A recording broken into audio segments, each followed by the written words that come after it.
sometimes companies just do stupid things and it's annoying. What's up, Rockstars? Welcome to an interesting video. This will be new for me, new for you, but hopefully something that goes forward quite well. This is going to be a video, an excerpt from my live stream. I'll explain more in just a moment.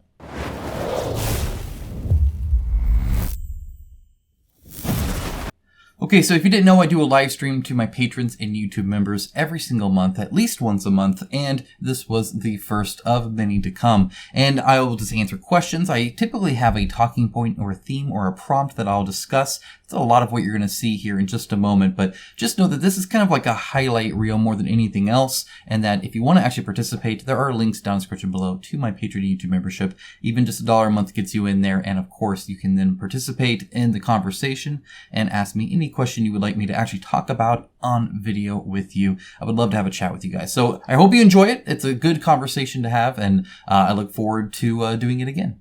So, it's kind of interesting when you look at the tabletop industry, how it actually is doing or faring, right? I mean, you could say it's doing like really, really good because, there's like record-breaking stuff. Marvel Zombies Zombicide was just a little bit ago. It wasn't too bad. It was making really good. Frosthaven did really well, right? There's like more $1 million campaigns now than like ever. Like it's very common for these companies to do very good. You look at something like the latest Awakened Realms game, Stalker, and it's like at 2.5 million or something like that. And that almost seems like small, which wouldn't have, years ago. It's just, that's kind of where we're at now when it comes to the funding level of things. And that's just the crowdfunding space. You go to like the actual board game stuff, and it's still a lot higher than it was before.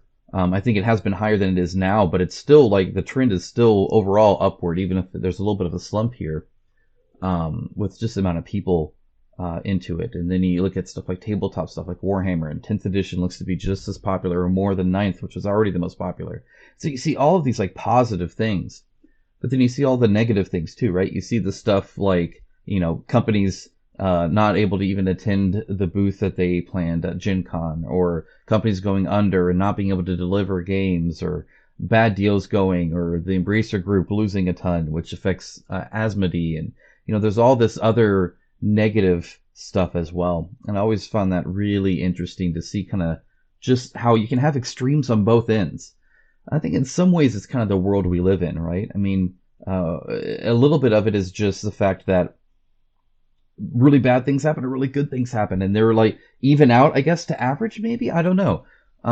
So some of this is me wondering what you guys think on this, and just do you think we're in a upward trend, a downward trend, just a plateau, and we're gonna stay here, and this is as popular as we're gonna get? I like to think that time is a really long time, right? And that what's affecting tabletop gaming now will not be there in a decade or 2 or 3, right? I mean, it's all temporary when you look at it that way. I think in general, though, the state of the tabletop industry is actually really good. One thing I have found that hardships do to any kind of passionate community, and tabletop gaming is definitely full of that, it's not all big business, believe it or not, is that it rallies people together, right? I think on like family moments that I've had, right? And you get some really bad times, but it just brings people together. You see that at like country levels. A country can bicker internally, but when something really bad happens to that country, they kind of come together, right? Communities come together in times of hardship. So I honestly think that the difficulties we see in the tabletop gaming industry will actually strengthen us, not the other way around. And in fact, in the long run, might overall be a good thing. It lets people focus on what's important, makes people focus on quality, it makes people focus on what they have. It kind of, kills a little bit of that FOMO and a little bit of that, rampant outreach of growing a business and stuff like that. So from both sides, consumer side, board game side, I can see it really, really actually being a good thing overall. And I think we'll get through it. I think we're probably already through the worst of it. Like I said in a previous video, I think anything that COVID and the war in Ukraine, all that stuff was going to affect company-wise, has already done so. It definitely was that like check in video games, like especially like a lot of MMOs. When you're going through like a dungeon or something like that with a group of people, what the game designers do, so you guys might find this interesting, is do essentially a check. And it could be like a damage check. It could be a skill check, but there'll be like a mini boss along the way that when you get to it, it has a mechanic that's like often timed and or that needs a lot of coordination. And what that check is in game design is to make sure that this group is either at the level it needs to be or functioning at the level that it needs to be to continue on with the dungeon, so you don't waste your whole time and then die at the final boss over and over again. It's great for the players. It's an interesting game design kind of concept. But I think in a way it's COVID was kind of like that, right? When it came to the business, it was like, hey, this is a check. How's your business? And you either pass or fail. And so I think the ones that are passed have gone through, and the ones that failed obviously did not. And better to do it then than we can wait till that final boss and then do that.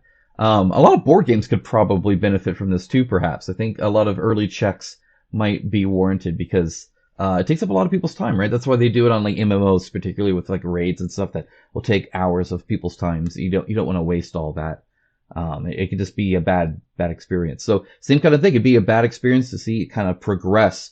I don't know. It's that's almost like the Mythic Games thing, right? It's like they failed the check, but they're still trying to do it in like a public group. So the party's disbanded, right? and people are leaving, and then random people are like dropping in, and now it's like worse going through, but you're still trying. I've been in that exact video game situation, so this is now like, doing it live in the industry. Thinning Veil, yeah, that's exactly right too. Thinning Veil seemed a much better option, but didn't grab people. I think if they tried a cheaper standee version, it might work for them. That is a great point, a fantastic point. I've said this a few times, or else I've alluded to it, that really, I think the idea that the only way for me to fund, right, to really fund, I'll cancel the campaign otherwise, is to mass produce in China and distribute globally, is the wrong idea. I don't think every game needs to be that. If you recall, I don't remember the name of it, so maybe you'll remember, but there was a very indie game. It had like 5 minis that he was going to like COcast print, and it was like some kind of like Diablo style go to hell kind of thing. But it was really indie, and he had a low funding thing, but he delivers it because he makes it in a way to where it's almost like making prototypes, right? But that's his game, and he delivers it to the 50 fans that buy it, or the 120 fans that buy it, or whatever. And I actually bought one. I plan on getting it. I plan on showing it off just to show that you don't have to have the $1,000 or the 1,000 copy minimum. You don't have to do the mass produce in China. You can actually make it to where, and I think Studio's trying to kind of do this. I'll make it this way if I fund this much. I'll make it this way if I fund this much. And I'll make it this way if I fund this much, right? So you can kind of like custom do it. And that would honestly, I think, I would love to see a campaign that does that. Hey, you guys are going to get 3D printed minis from my garage if there's only 50 of you, right? And I'm just going to do a local source printing of it. But then once we hit this goal, I'm now going to start actually making it from like an actual like board game production company here locally, and then just kind of still ship through like pirate ship or whatever, it doesn't matter. And then eventually you hit the Chinese manufactured mass market thing. But I think the idea of making every Kickstarter mass market is a mistake, right? I mean, the whole idea is it's not mass market. If it was mass market, then just go to retail. There's no need to crowdfund. So I think the offering standees, yes and no. I think it's great to maybe start with that and then end with something else. But once you start adding multiple SKUs, it becomes a lot more expensive in the logistics and distribution side of things. You can put a price point to having multiple SKUs. And so offering 2 different versions of anything, and this is what Studium's kind of doing with assembled and pre-assembled, right? Like just adds to the expense. It kind of eats away your profits. Additionally, sadly, it's the vast minority. I think if you want to offer standees, just do that. But the moment you offer minis and you look at the pledge level difference, it's like 15 to 1 or more. Or it's like, it's just like seeing the all in. right? You'll have the base, and I was a big proponent of this. Like, make a cheaper entry point. Make a $60 entry point to this game, like it's retail or something, and then just expand on it. So if you want more, you can get it, but the minimum isn't $180 or whatever we started to see for a while there. And that was kind of my idea. But then I looked at pledge levels and what people were doing, and that's the vast minority. And most people are still going all in. It's crazy. I'm in the process of unpacking League of Dungeoneers. It's great talking to you, by the way. With its huge collection of standees, it would have been very expensive if it had been minis. Exactly. Variety. So what I will say, and this is something else, and I know I'm going to get maybe some hate for this. Not every. I'm okay with the miniature representing multiple things. So one thing that like Arena did before Tenaris, before all the minis, right? So Arena was here. And they did very similar to League of Dungeoneers, where you had a huge amount of enemies, but you had one mini represent those minis, so like the closest mini. So like an orc would represent anything kind of like a barbarian or an orc, or this named orc versus this named orc. And so then you see games like Storm Thunder, where each civilian has their own unique mini for the one quest that they're in, right? It's like the polar opposite. And I know a lot of people were kind of bummed, me included to an extent, right? That in Arena, you had this one generic kind of named bad guy that represented any, or you would have like one of the regular orc bad guys now be named, right? And stuff like that. So I don't think, just like standees, I think you can do minimal minis and still have a huge variety of enemies, monsters, NPCs, whatever. You don't have to do a one-to-one. Almost all people do though, right? I mean, that's what gets it. It's the idea that you want revenue over profit, or that you don't have a good line of sight onto what's actually profitable, because you want that high crowdfunding number, right? And it's kind of like the subscriber count on a YouTube channel, where it, that doesn't say the story of how many views and interactions you're getting, right? Or in this case, your revenue on having all these unique minis and each one named and all that, and you get all the people buying it. But then how much profit are you actually making from that? And nobody gets to see but you. And I don't think it ends up being as much. So I think you would honestly fund less if you had more generic minis that stood for different things. But I think you would actually be more profitable too. I think a lot of times people look at that. And then from the actual, like, us side of things, just setup is so much easier. You don't have to go fishing for the right mini and open the other expansion box and take that one out. And so setup and teardown improves. Everything gets better for both sides, I think. I think that, again, people just want to fund the highest amount without any sense of what's good for them, both the business and the consumer side. I think crowdfunding is difficult now for indie companies, but bigger companies are doing well. Yes, I would say so, but I think it's because a lot of indie people are trying to run campaigns like big companies, and I don't think that's right either. I kind of talked about the whole, you don't have to manufacture in China. I think the default idea now is it needs to be big. So talking with, and not to give too much away, but talking with some developers over others. So I've talked to some that only did like standee stuff. And I've talked to some that were big companies making millions on Kickstarter. And I remember talking to the ones that were making millions, and they're talking about how they're struggling. Hey, it's hard to ship this, and we're eating a cost here, and there's all this other stuff that and I've talked to the people just doing the standee stuff, and they're talking about how great it is and how nice it is and how healthy their company is. So not to give away too much there, but again, I think the revenue, like what you make, blinds people, especially these indie developers, into thinking they have to do that too, and that's a profit. I guarantee that the most profitable companies, the ones making the most profit, are not the ones making the most on Kickstarter. I mean, just look at Come On, right? That covered their stuff. They had their biggest year on Kickstarter ever, by far, with the Marvel Zombies, and then 4 other campaigns a year. They did 5 campaigns, one of them being their record-breaking biggest, by far the most. And yet they made about $500,000 in profit as a company. That's not great. They were making more profit before, like in 2018, they made $2.5 million. They were making more profit before while making less on Kickstarter. And I think that tells the story well enough there. And so these indie devs, I think, are really struggling. But I think it's for the it's almost, I don't want to say their own fault because that makes it sound bad, but it's just the focus on the industry is wrong. It's all about that public number you get, and this idea that you have to be like these other big guys, and you don't. You can make plenty of money with standees. They may not look as impressive, right? Oh man, you only raised 800,000. You didn't even reach 1 million, please. But your cost is so much less, so much less. You're busy rolling in more money than the guys making 4 million. I think the other issue, and this is a problem just with indies in general, is they have nothing else to fall back on. They inherently have all their eggs in one basket, right? I've been talking to companies lately, several actually, about branching off and doing other things so that it's not just crowdfunding supporting them as a company. That's really hard. Like, here's a product, and then I get like 1 million in, and then I have to hold on to that for 3 years. And, it's like this weird thing there. So I think in general, indies, because they don't have anything else, they're stuck on that until they can branch out. So that's really hard. You're right. It's kind of like, I've played video games like this before too, where the beginning of the game is harder than any other part.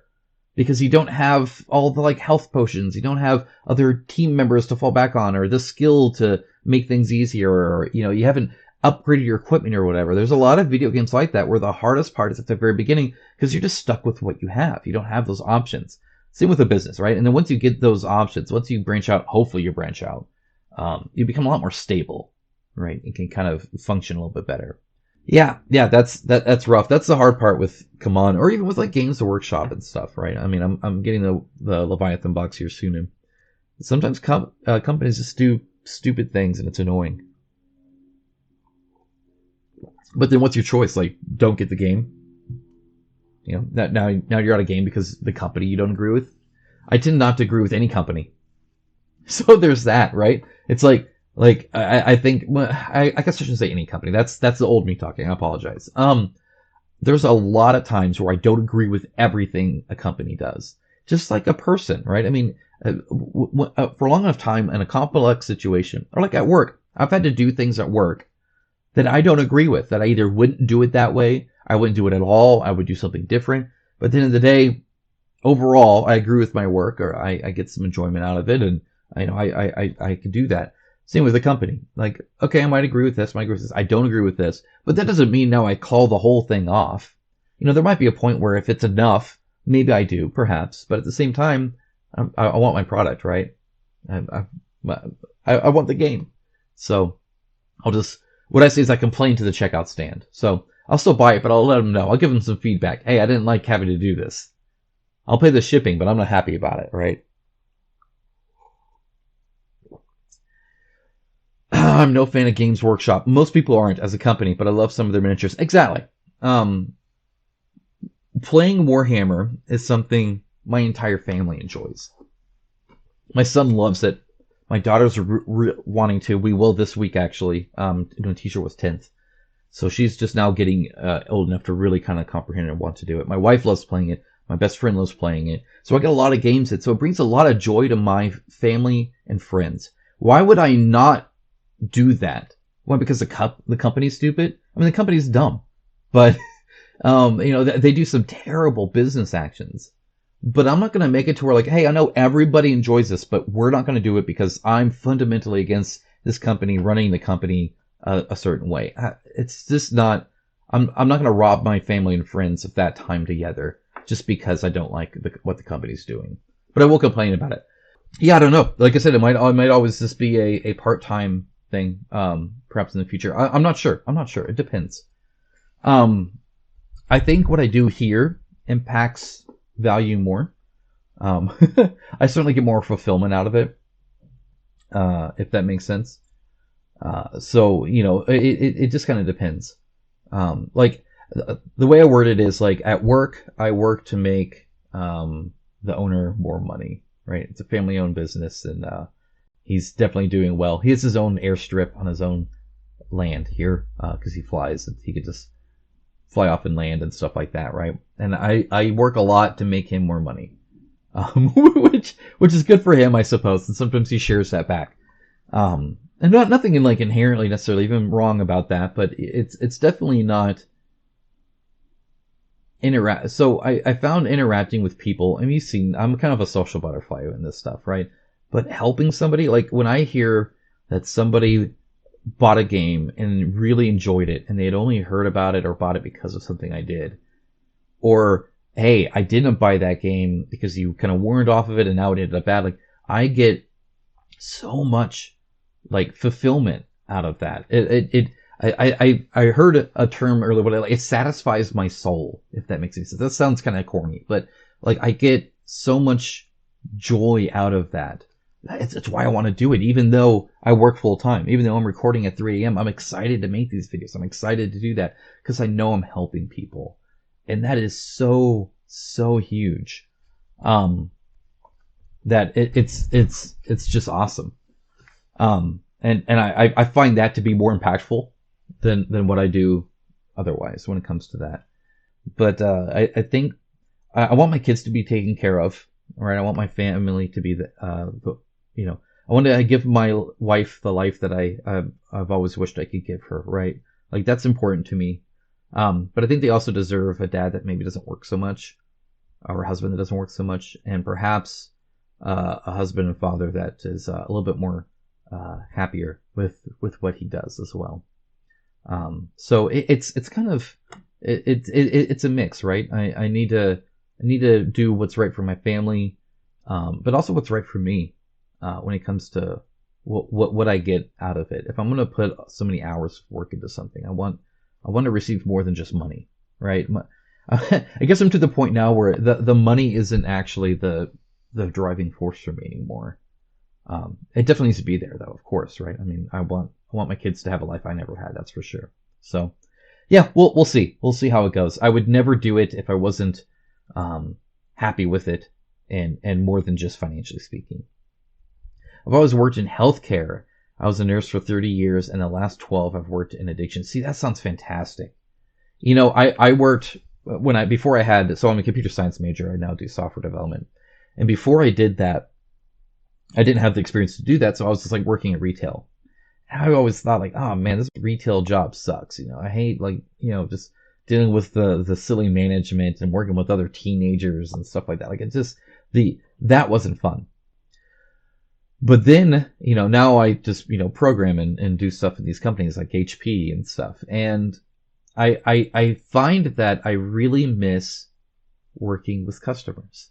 Like I literally think back on all these times. I remember specific times where I helped someone. I worked at PetSmart for a while, and this woman, this old lady, she had her like little Chihuahua dog. It had surgery. It had some issue, and it wasn't eating. And she was she was like distraught. She's like, he's not eating. I want him to eat. I'm doing all this and all that. And so I walked with her and I helped her get, what she would need for that. And she brought in her dog. We were able to see what he liked and try a few things out. And again, that impact of helping someone and interacting with a person in a positive way, nothing beats it. For me personally, I live for that. I imagine working as like a nurse and helping with addiction stuff is so fulfilling, so fulfilling, right? There's a difference between just financially being okay and being okay with you and what you're doing with your life, I love it. I think that's awesome. Good for you. I appreciate it. I appreciate your journalistic approach. I don't see it done as well from others. I've not always been the best at that. I'm trying to get better. The limiting factor for that, 100%, isn't even my desire, isn't even my education around what journalistic even really entails. It's about the time I can commit to the channel. It's the part-time part of it, right? If I need to make a news video because you guys need to know something, but then I also have to like reach out to the company and that was like a weird dog hair. If I need to reach out to the company and I need to like, do all these things to, get the back and forth, get more information, stuff like that. I'm limited on what I can do with that. And so I've been trying to do more on that, but it is really hard. And I don't want to just necessarily do the thing where I reached out, but I haven't heard back yet. Which I know a lot of news companies do because they want to be the first out there, right? To get the click. It's one of the reasons why I like Patreon and YouTube membership so much, because I'm not reliant on ad revenue. However, clicks also don't just mean money. I know so many YouTubers just think clicks equal money. You know, like the more views means the more money. For me, it's the amount of people I can help, right? Like if I can help people in time to make an informed decision, if I can help people by, having that. A lot of people ask me about the miniature painting videos. Hey, why didn't you do that anymore? I still paint minis. I love doing it. I love doing the miniature painting videos. I know it helps people. But it's a video where I would help 1,000 people, whereas I could do a news video that might help 10,000 people. So just on the how many people can I help today, right? Obviously the 10,000 wins out. And it has nothing to do with like money. The miniature painting videos are actually quite good for money because they're long, right? So you have a whole bunch of ad breaks, stuff like that. It's not a money thing, but that's not why I'm doing this, right? It's to help people, to make an impact in some way. And I think that desire helps with that journalistic thing a little bit, right? Because there's a lot of, and so you say you don't see others doing it as well. I guess I'll say this. Not everybody's trying to do that, and that's okay too. A lot of channels operate as just kind of like essentially a for-hire third-party video production company. I think it's a very viable thing for a lot of companies. There's a lot of these indie devs, right? They can't take good photos. They can't record a great gameplay video. They'd be on like some webcam. It'd be all blurry. The lighting would be poor. Their area's messy, right? Send it to a YouTuber, pay him some money, and they can record it and make it look fantastic. I mean, that's a great service, right? And it helps consumers too, because then they can see it actually look good. So I know there are some that are definitely trying to do that. I think that's fine too. Some people are just trying to share opinion. There's a few out there trying to do the whole journalistic thing. Not too many, which again is okay. I'm at peace with that. I think everybody's trying to do what they want to do, that they think will value their viewers. And their viewers are different a lot of times too, right? I mean, you guys obviously are kind of in line with what I'm doing, but that's because, that's why you're here. There are people with other creators that are in line with what they're doing, and that's why they're there, and that's fine. I think, just like I said earlier about the industry, variety and a lot of things on offer is a key to a healthy industry. Do I think a few more did the whole more journalistic thing? Oh yeah, 100%. I wish we had a good media presence for board games. We have a few websites that are kind of getting there a little bit. Not many in the YouTube area. And that's about it, but there's no like central, media thing, right? What's up, buddy? So, it is what it is. But thank you. I've been trying. I've been really trying. I don't think I didn't test this, I guess what I'm doing here enough early on. I didn't really think about it critically, and so I just kind of like went with it with a bunch of passion. And I know you guys appreciate passion, but it wasn't the most professional way of doing things. And so now I'm just adding hopefully a little bit layer of professionalism to it all. It's kind of the goal anyway. We'll see. You guys will keep me in line by all means. Let me know. I want to know what I'm doing well. I want to know what I'm doing bad. But yeah, no, that's the goal. I just want to be happy with what I'm doing. And I want to work less. Whatever it is, I just want to work less. I work so much. I think it's normal for a father to worry about this perhaps, but I always worry I'm not spending enough time with my kids. I know I'm spending more than like I did with my father. I have more time with them than I had with my father. So that's a good thing, right? That's an improvement. But I always wish it was more, which I think is probably pretty normal. At the same time, I want to provide for them, give them a life I never had, and make it the best I can for them. So wherever that lands, I'll be happy with. Well, guys, I hope you enjoyed that. I certainly had a blast doing it. It was a lot of fun, and I really enjoyed the conversation I was able to have with many of you. So I hope to see you in the next one. Again, there is links in the description below. Feel free to join up, help support the channel, and get some cool exclusives just like that live stream, all for the amazing generosity that you guys have. Guys, thank you so much for the support over the years, and I look forward to talking to you again next month with another highlight reel.